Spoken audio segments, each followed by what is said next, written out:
Akop. Ano po, yung mga sundalong nakikinig, alam nila at kilala nila to. No? Dito mga basta-basta, mga kawal na nagsilbi ho sa atin. Siya po'y nakabase na ngayon sa Amerika at madaling araw ho doon na pagbigyan niya ho tayo. Thank you.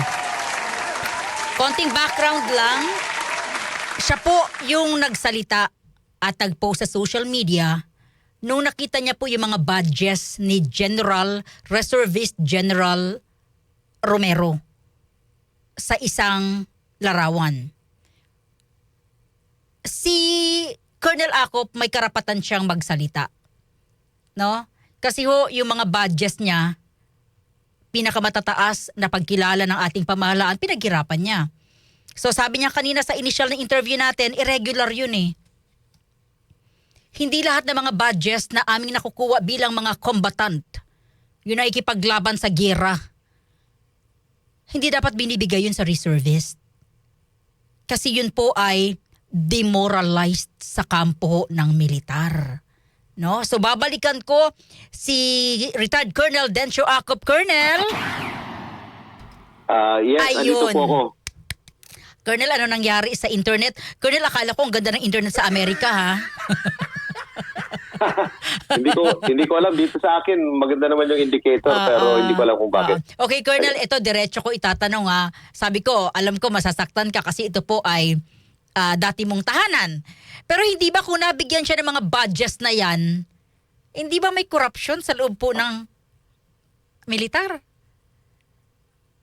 Yun nga yung nabagay ko kanina pero hindi siguro na-pick up. Yung kailangan talagang maimbestiga lahat yan kasi nga alam naman po ninyo malaki ang problema ng bansa natin sa corruption. So mahirap magsalita kasi siyempre sasabihin ng mga anong pruweba mo ganyan. But nakikita natin yung mga signs, di ba? Nakikita natin yung mga signs. Hindi po nangyayari talaga yan kahit na sino pong legitimate na military person sa atin ang tanungin ninyo. Hindi po nangyayari yung mga yan. Sabi ko nga kanina, ang pwede lang siguro na talagang legitimate na award and decoration ni General Romero Reserve is probably yung Civic Military Action Medal dahil dun sa mga medical and dental mission. Pero yung mga ibang award lalong-lalo na yung mga combat award na kamukha ng Gold Cross at saka Distinguished Aviation Cross, wala po, hindi po mai-explain kung paano nakuha yung mga yun. So, dapat maimbestigahan po yun. Unang-una po, laging sinasabi si General Romero Reserve ay isang bilyonaryo. So, parang siyempre, kahit sino makarinig niya, sasabihin, bakit? Porque mabilyonaryo siya, meron siyang mga ganyan, samantalang yung mga ordinaryong mga sundalo na ang daming nagawa na mahigit pa sa nabanggit na accomplishment ni hindi man lang sila nabibigyan ng kahit konting award. Sobra po talaga kahit sinong tanungin ninyo na militaryo. Pag tinignan mo ang uniforme ng isang sundalo, yung mga tinatawag na layers ng awards and decorations. Yung kay General Romero talagang sobra, too much talaga. I mean, daig pa niya yung mga medal for valor natin na kamukha nila Colonel Kerubin or nila General Ortiz, you know? Parang sobra naman yan. Kaya for me, talagang konsensya ko lang. Hindi ko po talaga matanggap yan. Kaya po nagko-comment ako sa social media. Kasi sobra po talaga yan. It's an insult. And dapat po maimbestigahan yan. Gusto kong banggitin, si Romero daw ay isa sa pinakamalaking kontraktor ng DPWH since 2016 pa. So matagal na siyang so alam naman po ninyo ang dami mga corruption na involved ang DPWH, di ba? So doon pa lang mayroon bang koneksyon yung mga ganyan na involvement sa DPWH contracts at saka itong mga nangyayari sa military na ito? Kasi wag naman po sanang haluan o ma-complicate yung sitwasyon ng militar natin. Lalo na ngayon na meron po tayong malaking problema with China. Okay. Colonel, dapat po bang ibalik niya? I don't know kung ano ba ang dapat, no? Babawiin ba dapat sa kanya ng military yung mga badges or sa kanyang pagbibitiw, resignation man, dapat niyang ibalik. Kasi hindi niya ho binalik at sa kanyang statement, pinangatawanan niya po na lahat ng ito'y pinaghirapan niya raw po. Exactly nga po. Ang nakikita natin ay parang nagkakaroon ng parang graceful exit or saving face. Even yung statement, walang pag-amin ng anything irregular. Saka ibinabalik niya sa mga institusyon natin na legitimate daw yung mga natanggap na. Kaya nga lalong-lalo na nga na dapat sagutin ng Department of National Defense at saka Armed Forces of the Philippines na sila ang nagbigay ng mga awards and decorations na ito at saka promotion sa kanya. Dapat po i-explain niya sa taong bayan kung bakit ngayon na nabulgar po yung mga ganyan. Dapat po imbestigahan pagkatapos kung ano ang resulta ng investigasyon na dapat honest to goodness po without fear or favor, hindi po yung whitewashing ganyan. And then doon po ang magbabase kung ano yung nararapat na aksyon. Kung mapatunayan na hindi totoo po yung mga ibang mga awards and decorations dyan, ibig sabihin they are not well deserved, dapat po bawiin yon.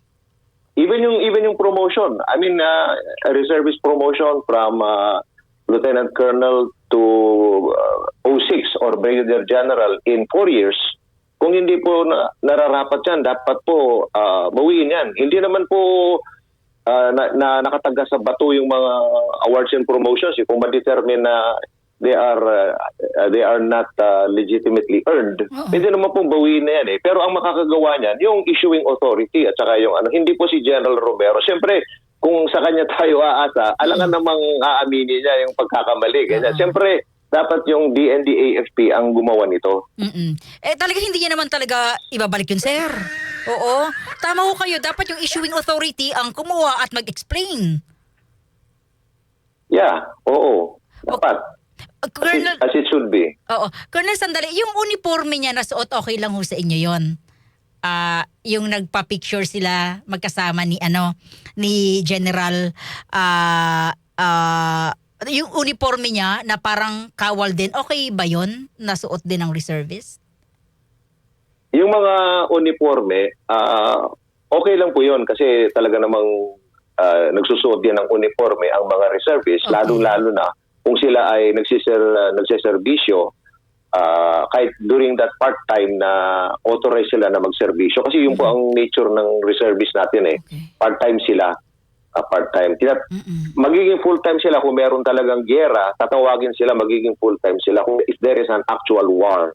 But in times of peace, ano po sila part-time kasi they conduct primarily training ang dapat na ginagawa na. Yun ang primary na activity dapat ng mga reservists. Training. Naghahanda sila para sa magiging role nila as an adjunct or pangpadami ng active force in case of war. Yun po ang role ng reserve. Oo. Colonel, sandali ito sa inyo pong opinion. Kasi sabi niya ho sa kanyang statement, mga nakuha niya itong mga badges na to kasi bilang dati ho siyang mambabatas, nakatulong po siya para mapataas yung sweldo ng mga kawal. I mean, ako sa point ko lang ganito. Trabaho mo naman yung bilang mambabatas. So bakit to binibigyan po ng recognition yun ng militar? Exactly. Hindi po kasama yon. Yung nabanggit ko na yon, trabaho lang niya yon bilang isang mambabatas.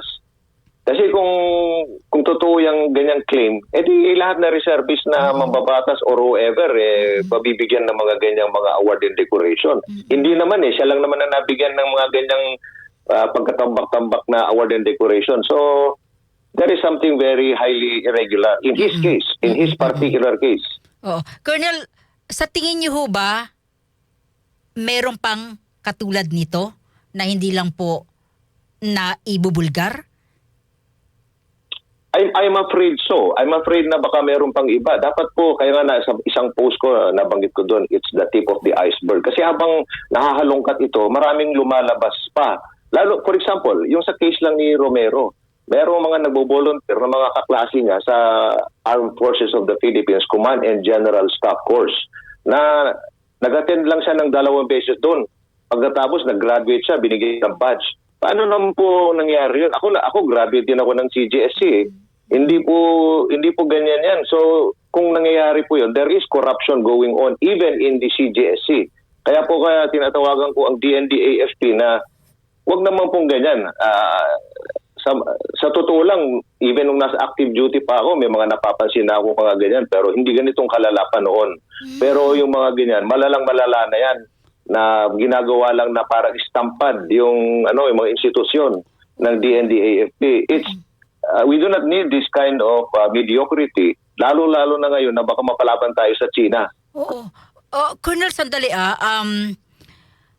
nakurap, napasok ng korupsyon. I don't know, I accept niyo ba ito? Talagang napasok na rin ng korupsyon yung AFP at DND? Dati pa naman, dati pa naman yung mga bali-balita na ganyan. Even if you remember, way back nung kay Colonel George Rabusa, yung mga pinagbubulgar niya about conversion. And si George Rabusa, alam niya yun kasi member ng comptroller family yun eh. Talaga namang merong tinatawag na conversion sa military. That is corruption. In other words, in short and simple language, corruption po yun. I had an honest underclassman before, namatay na po si Captain Rene Harkel.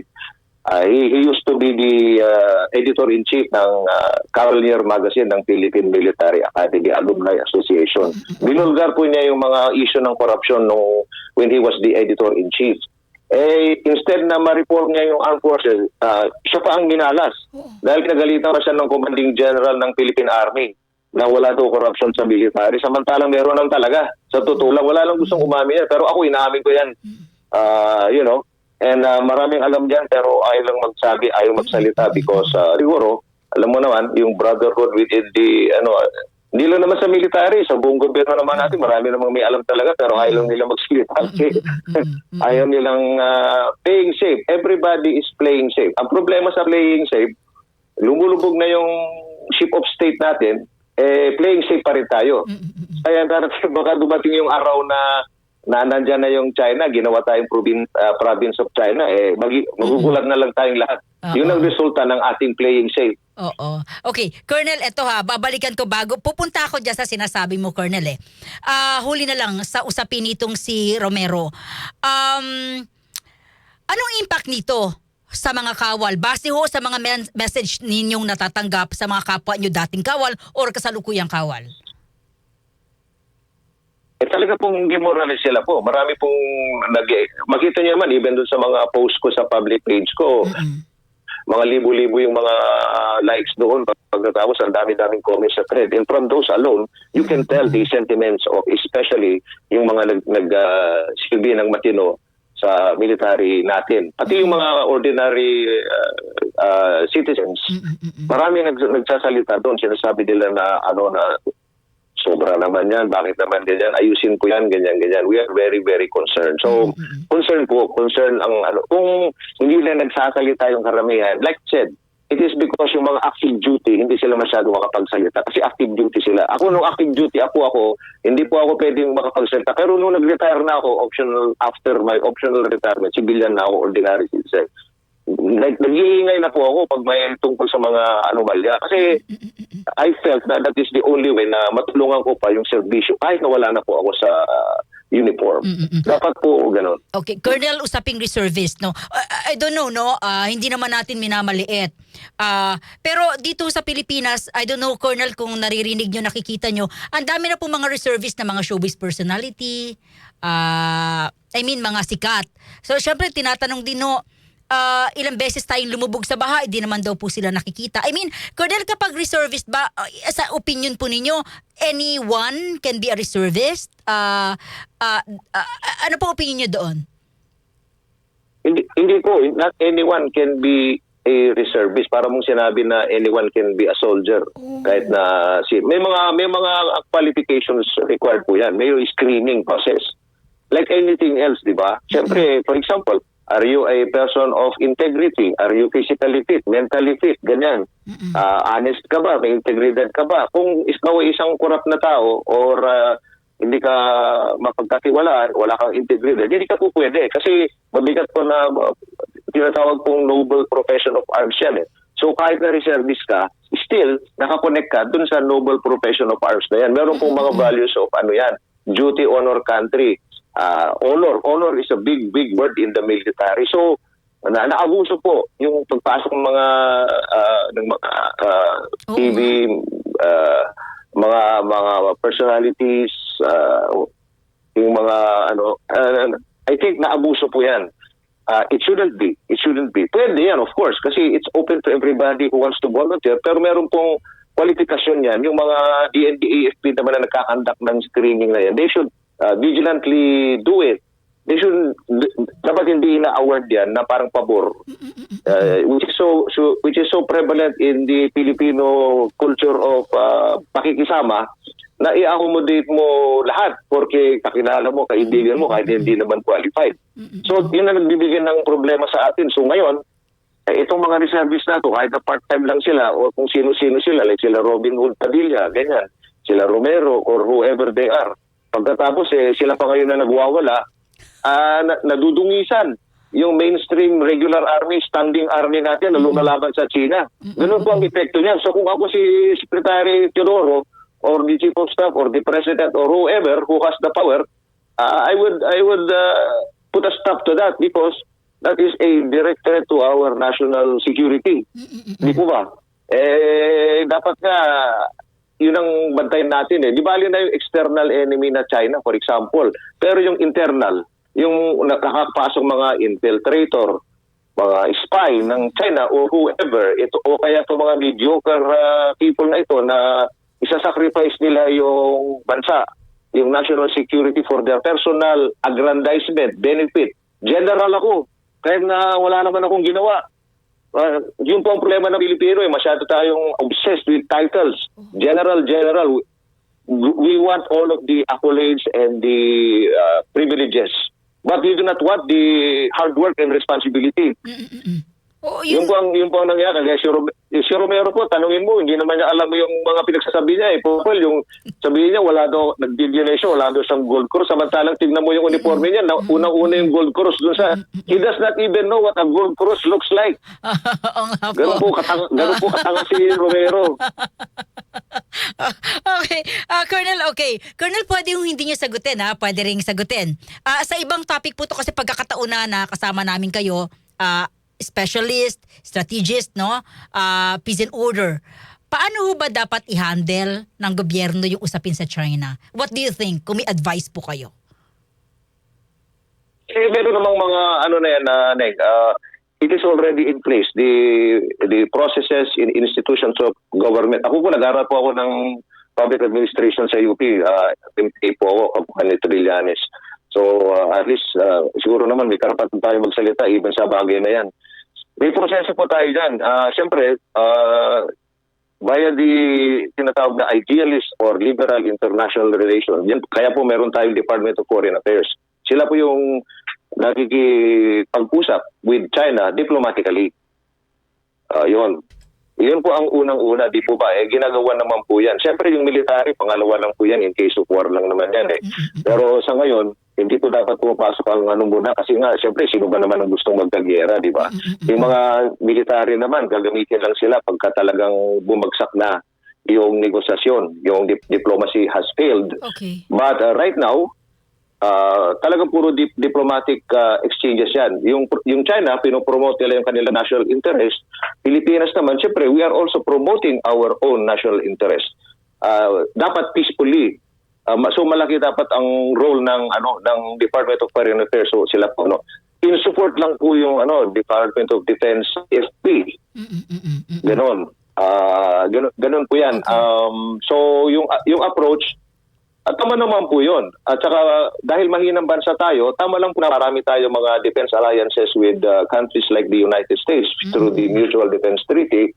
At saka yung iba-iba mga bansa na we have common interest, which is freedom of navigation through the air and sea, especially in the South China Sea. Tama po yun. Yan ang international rule of law, rule of order, na lahat na po na halos lahat na bansa, signatory dyan sa UNCLOS na yan or member of the United Nations na yan. Yung China lang naman yung medyo lumalabag na sa ganyan ngayon. Kasi nga palibasa, ang tingin niya sa sarili niya, malakas na siya. It is an economic power in the world. That is why it is throwing its weight around. Parang gano'n eh. China-challenge pati niya ang United States. So, gano'n po. Tayo naman po, dahil kahit na sinong bansa, kahit including the Philippines, ano pang magagawa natin? Alam nga namang, we are not wanting to go to war with China. We are defending our interests.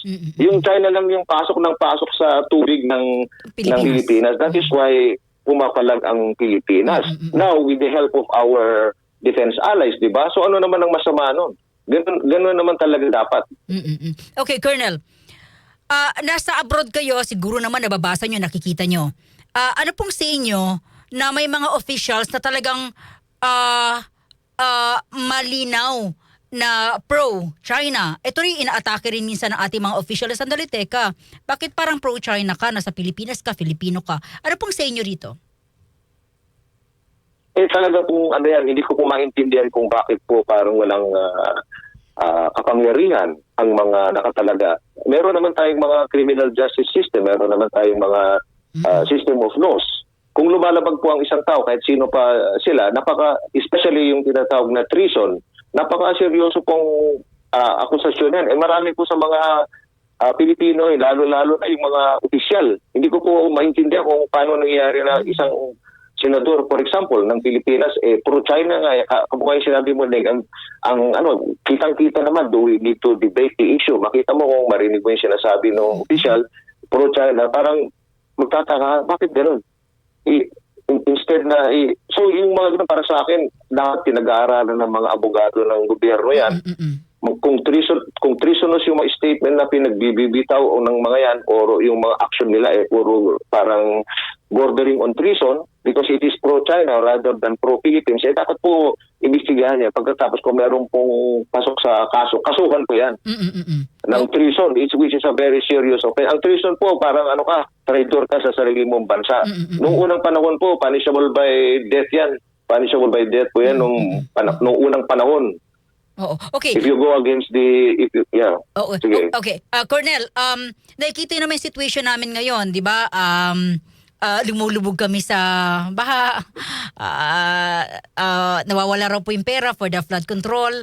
Pwede nyo namang hindi sagutin kasi alam ko, pansingit ko na lang po ito para kahit paano may makuna ko po kayo na opinion dahil pinag-aralan naman po ninyo. Ano po kaya ang magagawa at maitutulong po ninyo para ma-resolve po yung mga ganitong usapin sa ating bansa? Ako naman bilang isang tapat na Pilipino, hindi naman porke nandito tayo sa ibang bansa na hindi na tayo Pilipino. Pilipino po tayo, kahit nasaan po tayo. So, I'm already doing what I can by ito, yung mga participating in public debates and issuing Statements. Ano pa yung yung with regards to ano pa yung isang point mo ulit were you referring to corruption flood control, di ba? Bahan na kami ngayon okay. Yeah. Wala naman pong ganyan siguro sa Amerika. Hindi, common sense lang yun. Like I said, sa public administration pinag-aaralan po yan. Meron pong mga pera ng taong bayan from taxes, from the BIR, from customs, from whatever. Okay, iniipon po yan. Pagkatapos, gagawin pong budget yan, papunta dun sa mga legitimate na departamento. Yung budget po, hindi po whimsical yan na kung sino-sino lang o ano lang ang gusto nilang gawin, nagagawa nila. Hindi po tama yun. Hindi po ganoon ang batas. Ang batas po, dinidebate po yan pagkatapos yung mga bawat departamento nagsasubmit sila ng kanilang request for budget. Kasi may pupuntahan po yan, di ba? Di po ba kung Department of Defense ka, whatever, kung anong mga departamento ka, DepEd. Siyempre, doon pupunta yung budget na yan. Ngayon, kung kinukurakot lang po yan, siyempre, like for example, sa DPWH, siyempre, paano hindi tayo magka-flooding kung hindi naman napunta sa projects yung mga pera, kundi binulsa, puro ghost project, puro ano. So, talaga pong malala yung problema. Kaya, hindi po nga po alam kung ano na yung nangyayari ngayon eh. Basta, puro salita yung naririnig natin. Pero in the meantime, puro naman pag every time na may bumagyo, wala na, lubog na yung just like before. Oo. Pero tapos merong mga ongoing investigation about the Flood scam. control, Scam tama. na yan, puro na lang scam. Magmula nung lalo-lalo ng time ni Digong. Puro pinagbubulsa yung mga pera. Yung mga problema ngayon hanggang ngayon, we are still suffering from the impact of all of those corruption which became worse during the Duterte administration. So ngayon na hindi ko maintindihan kung ako lang yung kung DDS na ako dati, I'm not the DDS pero ang advice ko sa mga DDS, kung DDS kayo dati, dapat hindi na kasi nga nakikita naman ninyo na walang magandang pupuntahan yan. Ano ba yan? Hindi ko maintindihan. Dapat, so if there is a Duterte 2, God bless the Philippines. Huwag naman po sana kasi gusto lang naman natin na magkaroon tayo ng matino na leader hindi yung So we are already seeing the impact of massive corruption na encouraged from the very top of government.